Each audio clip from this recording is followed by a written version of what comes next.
વેદવ્યાસજીએ પોતાના આ નામરૂપી મંત્રના મહિમામાં એક વાત તો એવી લખી, એમણે બ્રહ્માંડ પુરાણમાં એ વાત લખી, એમણે કહ્યું કે આ ભગવાનના નામરૂપી મંત્રનો જાપ કરવાથી પાપ બળે છે, પણ કેટલા પાપ બળે છે, એ મંત્રની કેટલી શક્તિ છે? તો તેઓ કહે છે અત્રેક નામનો યા શક્તિ પાતકાના નિવર્તને તન્નિવર્ત્યમ અહમ કર્તુમ નાલમ લોકાશ ચતુર્દશ. એટલે કે ભગવાનના નામમાં એટલા બધા પાપનો નાશ કરવાની શક્તિ છે કે એટલા પાપ તો 14 લોકના તમામ જીવ પ્રાણી માત્ર ભેગા મળીને પણ એટલા પાપ કરી શકે તેમ નથી. એવી નામમાં શક્તિ છે. વ્યાસજીએ પદ્મ પુરાણમાં ફરીથી ભગવાનના નામરૂપી મંત્રનો મહિમા કહ્યો. એમણે કહ્યું કે ન ગંગા ન ગયા સેતુર ન કાશી ન ચ પુષ્કરમ જીહ્વાગ્રે વર્તતે યસ્ય હરિરીતિ અક્ષરદ્વયમ. જેની જીભ ઉપર ભગવાનના નામનો આ જાપ છે એને ગંગા, ગોદાવરી, કાશી, ગયાજી કે રામેશ્વર, સેતુબંધ કે પુષ્કર તમામ તીર્થોમાં આવી ગયા. એમને તમામ એવા યજ્ઞો કરી નાખ્યા, તમામ તપ વ્રત કરી નાખ્યા. જેની જીભ પર, જેની જીહવાગ્રે ભગવાનનું નામ સતત રટાય છે. તમામ સાધનાનો સાર તેમણે બતાવી દીધો વ્યાસજીએ. તો આવી ઘણી બધી બાબતો છે કે જે કદાચ આજના તર્કશીલ માણસને વધારે પડતી લાગે. મંત્ર જાપમાં આટલી બધી શક્તિ હોય છે?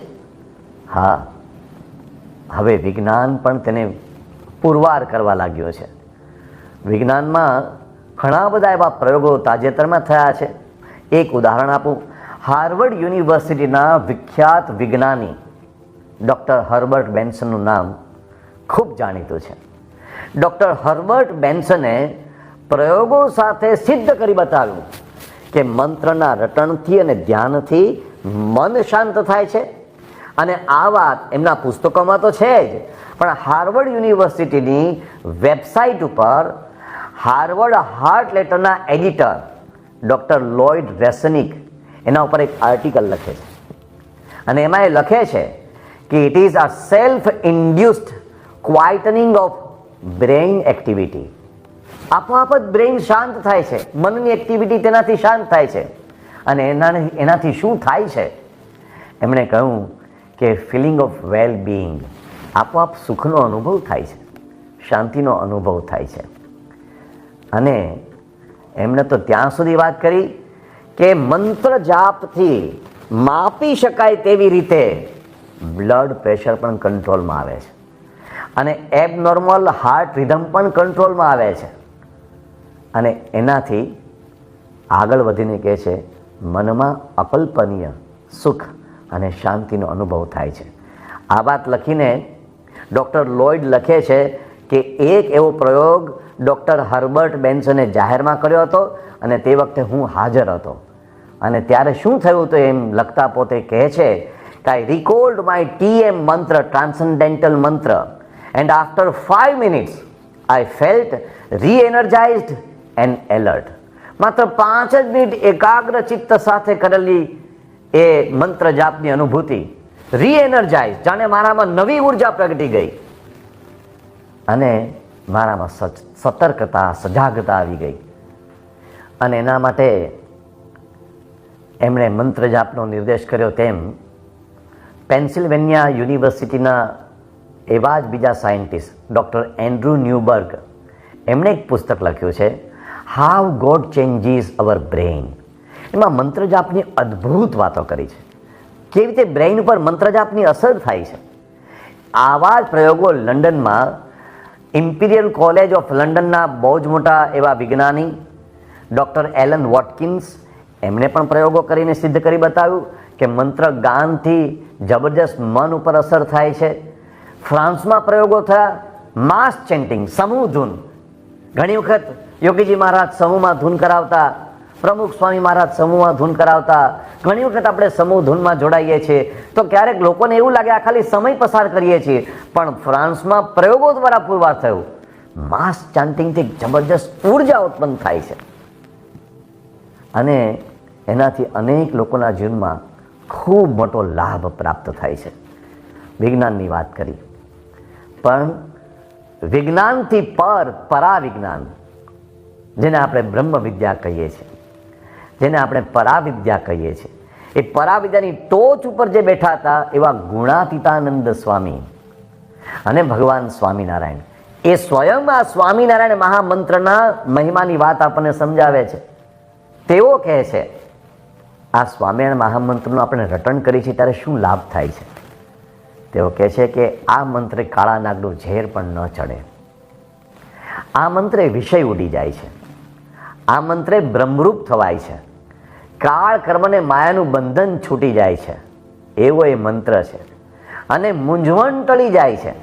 હા, ઘણી વખત આપણને આમાં અતિશયોક્તિ પણ લાગી શકે, પણ ગુણાતીતાનંદ સ્વામી જે વાત કરે છે એ વાત નજરે પણ ઘણા લોકોએ જોઈ છે.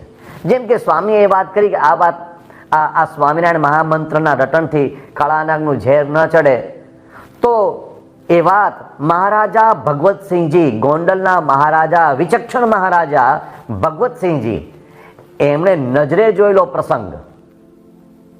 યોગીજી મહારાજને સર્પદંશ થયો ગોંડલમાં, ત્યારે સ્વામિનારાયણ મહામંત્રના રટણથી એમને એ ઝેર ઉતરી ગયું હતું, જેના સાક્ષી મહારાજા ભગવતસિંહજી, જેના સાક્ષી ગોંડલના ભગવત ગોમંડલ કોશના રચયિતા, એના મુખ્ય તંત્રી, મુખ્ય સંપાદક ચંદુલાલ બેચરલાલ વિદ્યાધિકારી જેવા ધુરંધરો હતા.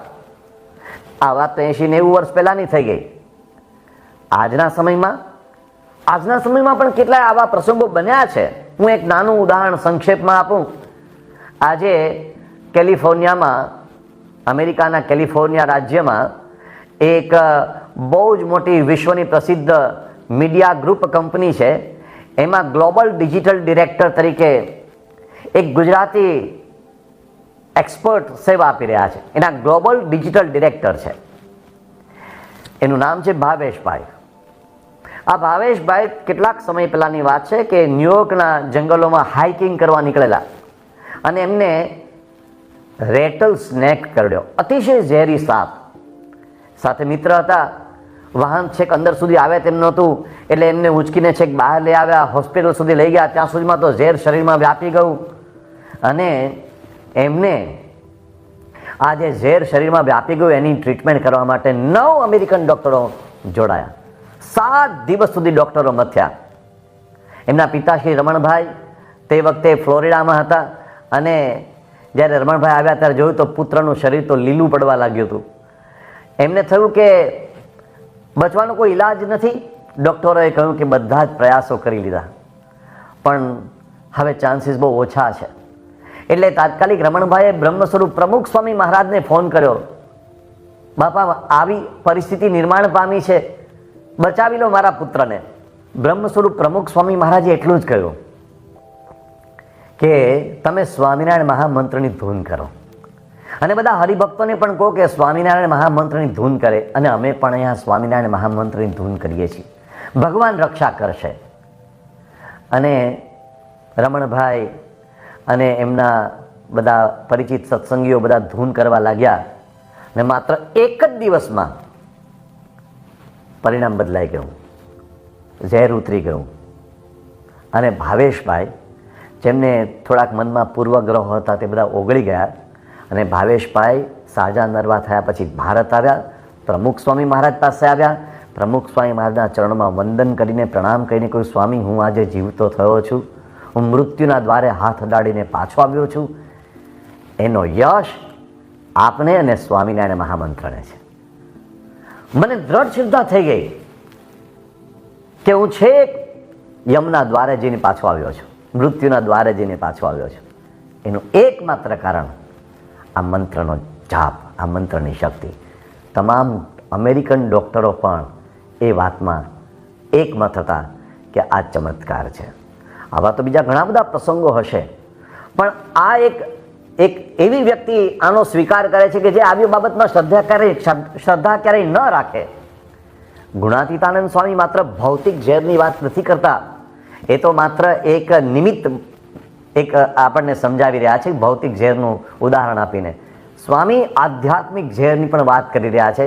આધ્યાત્મિક ઝેર એટલે આપણી વાસનાઓ, આપણને પંચ વિષયો લાગુ પડ્યા છે, પંચ વિષયોમાં આસક્તિ છે, એ બધી વાત સ્વામી કરી રહ્યા છે.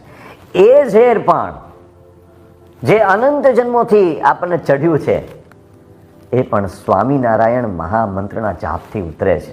એવા અસંખ્ય હરિભક્તોના ઉદાહરણો છે કે જેમને સ્વામિનારાયણ મહામંત્રના જાપથી આ જે પંચ વિષયોના ઝેર ચડ્યા છે, વાસનાના ઝેર ચડ્યા છે,